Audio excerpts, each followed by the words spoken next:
What a gorgeous sight. There's something to be said about, there is a blessing in seeing, Jewish people gather together and in the same space with a similar intention and desire. So I usually place my remarks before the Torah reading, and I also understand that some of you have been here from 9:30, and that's not easy. These are long days, and there is no performance anywhere in the world that doesn't have some breaks, except, Rosh Hashanah and Yom Kippur service. We're just going, right?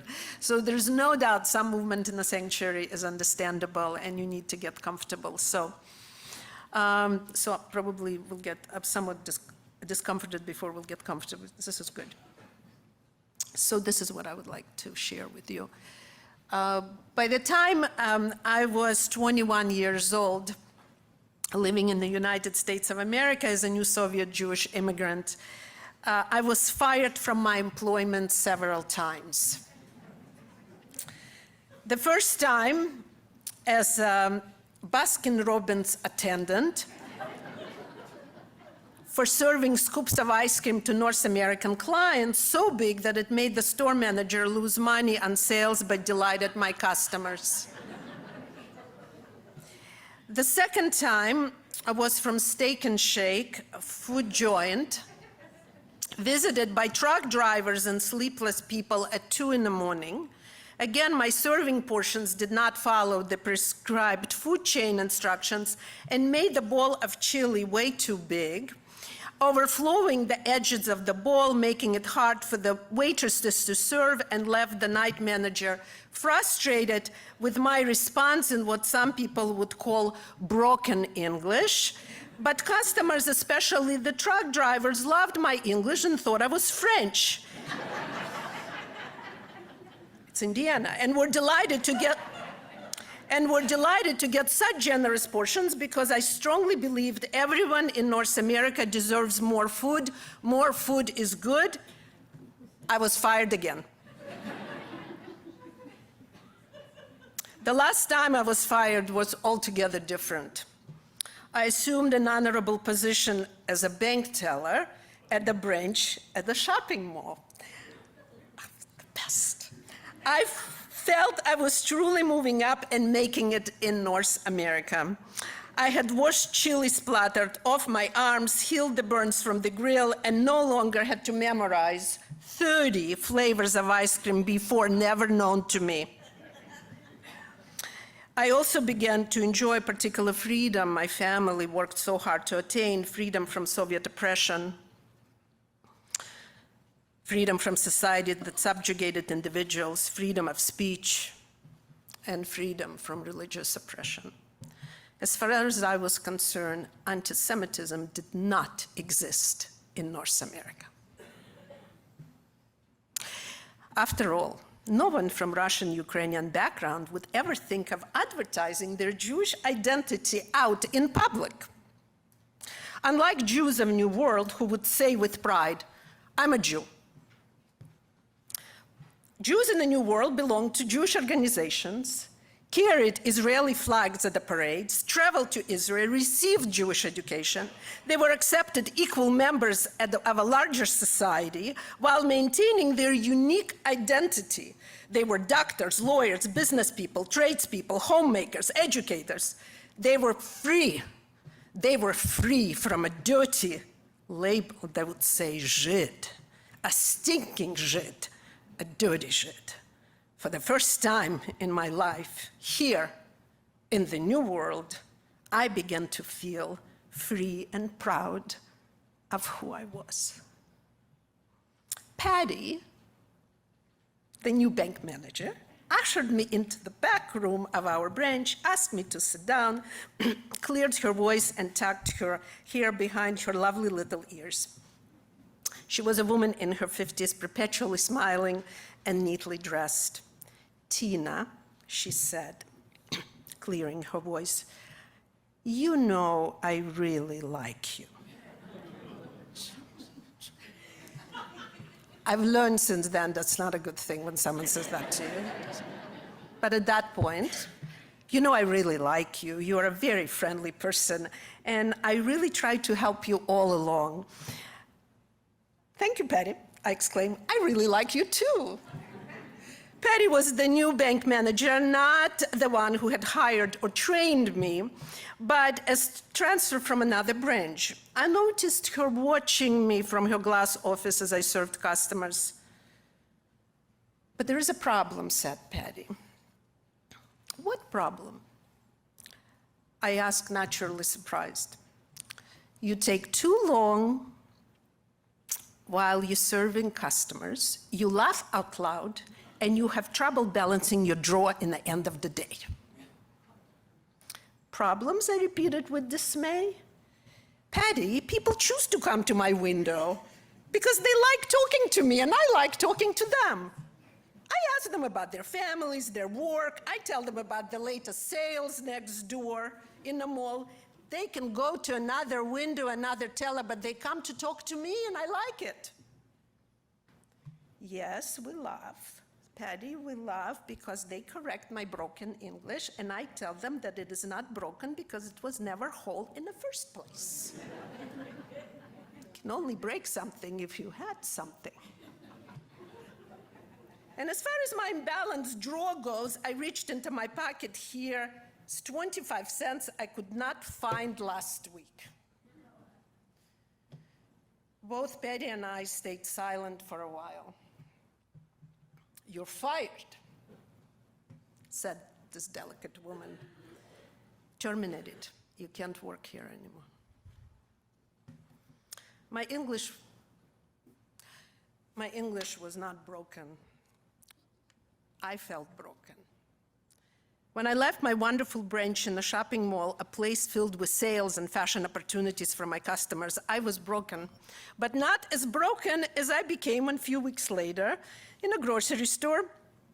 At the checkout counter, General Manager Tom of the branch he used to visit, and in the past seemed very friendly to me, said after superficial greeting at the checkout, he told me that he no longer was employed by the bank, but was sorry to hear that my employment as a teller was terminated. Tina, I'm sorry, he said. It did not work between you and Patty. I authorized her transfer. I thought she would fall in love with you. I knew Patty did not like Jews, but I didn't think it would get to firing you. Tom's words crushed me. For the first time in my newly found freedom and safety, I was confronted with insidious, ugly, unrecognizable to me, hateful force, anti-Semitism in the New World. It was wrapped and delivered in a lovely but nonetheless destroying manner, North American anti-Semitism. Anti-Semitism mutates, changes in every age, in every society. Sometimes it is an infection, sometimes bacteria, at times cancer. It is hard to treat and heal, but one cannot cease from these efforts. I'm sitting in a low, elegant chair at one of our local synagogues, Beth Emet, Beth Yehuda. In front of me, a petite, elegant, energetic woman. She speaks fast, and every word and sentence are delivered with intellectual honesty and with precision of a surgeon. Dara Horn is a well-known novelist. Her last book, with a provocative title, People Love Dead Jews, exploring anti-Semitism, won her deserved notoriety. I'm interviewing Dara Horn. In the book, she says she did not want to write. It is hard to read for any concerned Jewish person, but for me and my history with anti-Semitism, her words are merciless and cut deep. The book is timely and provocative. In the last few years, both in the United States and Canada, anti-Semitism has reached very high proportion. Europe as well has seen rise in white supremacy and return to Nazi rhetoric. As I speak with Dara for a moment, the eyes of the audience made of Beth Emmett, Beth Yehuda, and other members of Toronto Jewish community begin to disappear and are replaced with dozens of eyes of members of Dor Hadash, the Reconstructionist congregation of Pittsburgh that met on Shabbat at the Tree of Life building. It is a place where members and members of Pittsburgh community, 11 men and women, met their death on October 27, 2018. Our community, in a spirit of solidarity, went to spend time with members of Dor Hadash congregation. During the period of Shloshim, we prayed, sang, and cried together. Sitting in a circle after the service, Dor Hadash individuals, devastated, asked impossible questions. How can this happen in our democracy? Can we feel safe ever, ever again? In North America, after World War II, despite the quotas and Jewish entry into university, private clubs, Jewish life seemed to prosper. Institutions with clearly Jewish-sounding names, large synagogues, schools, hospitals, and businesses prospered, establishing us in a larger society as full and accepted members. But just like the other times, Jewish prosperity over the history of our people is also met with the freedom in its decline. This time, Dara Horn writes in her article, The Emerging Scourge of Antisemitism, of Antisemitic Violence, trying to answer an impossible question, why now? And why here in North America, she states an uncomfortable truth. I'm quoting her. Of all tedious and self-serving explanation for why the scourge was apparently reemerging in American life, guns, Trump, trolls, Twitter, the most convincing was the most boring and also most disturbing. The last few generations of American non-Jews had been chagrined by, thank you, by the enormity of the Holocaust, which has been perpetrated by America's enemy, and which was grotesque enough to make anti-Semitism socially unacceptable and even shameful. Now that the people who remembered the shock of those events were dying off, the public shame associated with expressing anti-Semitism was dying too. In other words, hating Jews was normal. And historically speaking, the decades in which Dara Horn describes, my parents and I had grown up simply hadn't been normal. Now normal was coming back. Rabbis are educators. Rabbis are researchers. So I tried to dig a bit deeper to know for myself, for my students, for my son, where did this ugly thing came from? So I looked into book. I usually turn to many answers, or at least of origin of thought and ideas. I go to my Tanakh. Overlooking the Israelite nation in a book of Numbers and their well-organized dwellings of white tents, Balaam, the non-Jewish prophet, utters a blessing for our nation, an observation. As I see them from the mountaintops, gaze on them from the heights, they are the people that dwells alone. Who can count the dust of Jacob?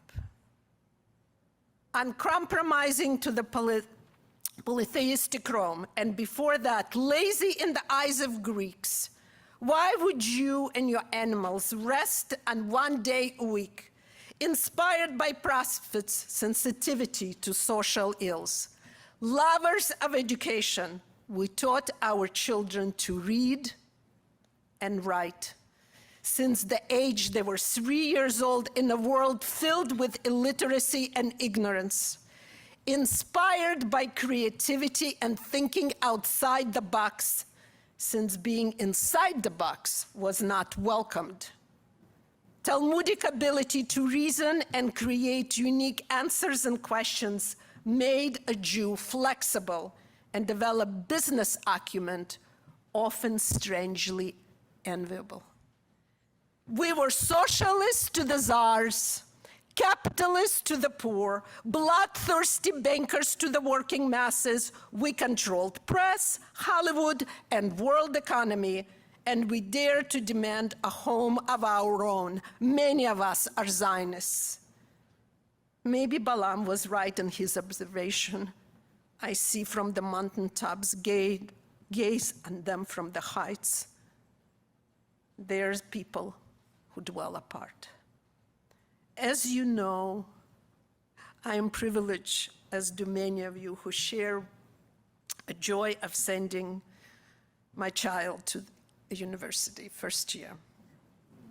Upon arrival and entry into the building, and as I'm carrying hundreds of plastic bags, and many of you know, I observed many cultures and nationalities living in my son's dorm. I did, however, notice among all these people a young man in a muscle shirt with backward cap and a flash of silver around his neck. The young man was wearing a Magen David, the size of which I've never seen before. It truly looked like a shield. Several competing thoughts ran through my mind. One, a delight that this young man felt so proud of his Jewish identity and wanted to share with the entire world. And two, a thought of concern. Will he be safe on campus? And how long will it take for this wise self to tuck his Magen David into his shirt? Since anti-Semitism on campus, we know, is a harsh and painful reality, I wondered if someone whispered to him, tone it down a notch. The next time David sent me a picture, the young man was no longer wearing it. Anti-Semitism on university campuses is an unfortunate reality. For those of us who have children in university, and all who graduated from institutions of higher Jewish learning that had painful history with quotas and barring Jews from entry in a number of fields. For example, U of T Medical School. Last year, U of T Medical School, courageously, issued an apology to the people and families of those who were directly affected.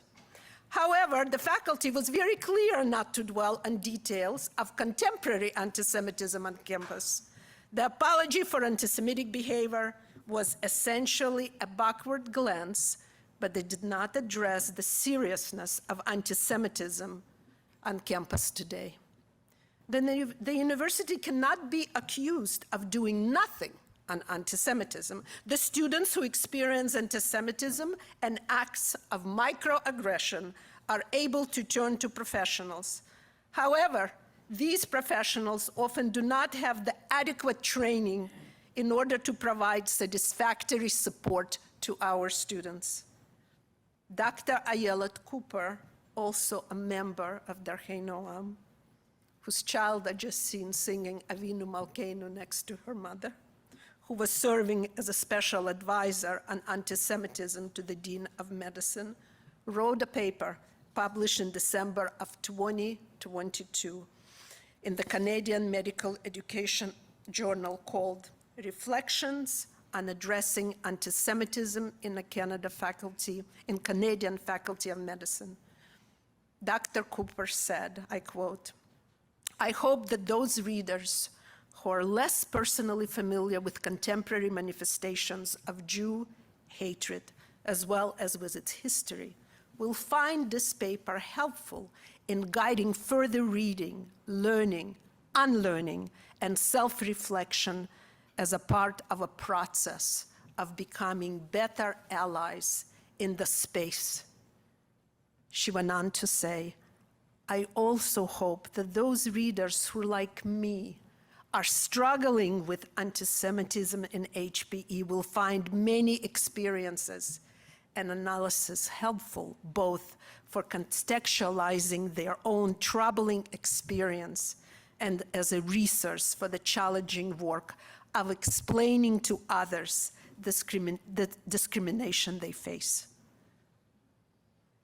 In her report, the commentary ranges from the comments like, because of the Holocaust, Jews imagine that they know something about oppression, with implication that they don't, really. And non-Jewish students who thought that a Jewish classmate had the power to block their residency matches and that the Jews were influential enough to buy the faculty. And some faculty members deny that anti-Semitism is real and the Jews should not speak about anti-Semitism on their own behalf. And Ayelet has told me that since publishing her paper, she had heard from faculty members and students from all different areas of study and from universities across the country who have experienced things like this too. If I'm correct to say that paper was downloaded thousands of times. Did I say 18,000? I think that was 18,000 times the paper was downloaded. In 2001, at the World Conference Against Racism in Durban, protesters waved anti-Zionist signs along with the copies of Elders of Zion. They were distributed with photographs of Hitler to make a point. Jews were also told not to walk to Jewish Community Center on Shabbat because it was not safe. And in my own experience on the dance floor, when things should be very good, once fellow dancer found out that I was a rabbi, made a statement that, does that mean you hate Palestinian people? I was shocked, but I was saved by someone who invited me to do waltz. And I skirted away, finding that even the dance floor cannot be safe. What I'm not addressing is a complicated relationship between anti-Zionism and anti-Semitism on campus in the wider community.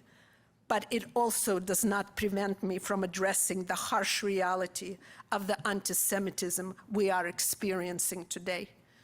Just for the sober of numbers, anti-Semitic incidents in US rose 36% in 2022, audited by the Anti-Defamation League.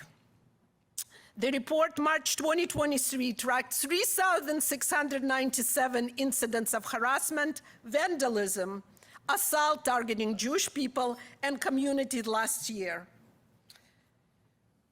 In 2012, the Jewish community sounded the alarm when B'nai B'rith here in Canada documented 1,345 anti-Semitic incidents, the highest since we first began editing in 1982. The decade later, 2022, the number was alarming, 105.9 higher than it reported in 2012.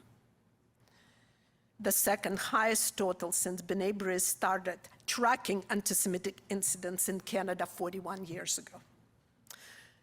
The shooting in Pittsburgh was crushing and beyond words painful. On Monday morning after the shooting and that tragedy, the staff of Darchei Noam here sat in the library depressed and silent, but the silence were broken by a group of people at our double doors. They traveled an hour in traffic to visit us and to bring us white roses. Our twin Islamic Foundation of Toronto, a mosque with whom over the years we formed meaningful, caring relationship of friendship and understanding, came to comfort us. Imam Badat, with his staff and other volunteers of his caring community, in spirit of compassion and solidarity, treated us with love and deep care. I was speechless. I'm not sure in what way we can fight this ugly, dark force, but we know that through deep, caring relationship with outside world and people of other cultures and religions, we have formed something sweet and something comforting and enduring for them and for us. For a moment, just a moment, the world did not seem so dark and lonely. Infamous for mistreating of Jews in World War II in the post-war Polish Soviet years. The fight against anti-Semitism took unique form. The Jewish Community Center in Krakow, established in the wake of Soviet decline and occupation of Poland, responded to the Ukrainian refugee crisis and did the following. Instead of only concentrating its efforts on helping Jews, people of Poland and Ukraine, the JCC of Krakow opened its doors to every Ukrainian, Jew or non-Jew alike. Outside the entry, a yellow sign read, "Dobro prosimo," you're welcome, sweetly welcome. Food, shelter, clothing, companionship, childcare, regardless of your religion or nationality. JCC, a Jewish institution of Krakow, a place we're only an hour away from Auschwitz. Jews of JCC chose a different path, a path of inclusion and care. We're doing for others what was not done for us, said Executive Director Jonathan Ornstein. Destitute people have a place to go, and Jewish communities on front lines of their support. What is hateful to you, do not do to others, Babylonian Talmud. Masechet Shabbat says, this is the whole Torah, and the rest is commentary. Our Darchei Noam community fought the battle. We raised funds for JCC of Krakow, for Ukrainian refugees. And together with David, my son, I was proud to deliver humanitarian relief, toys, supplies, medicine, and art, and hand-knitted tiny little puppets that our children can put in their pocket.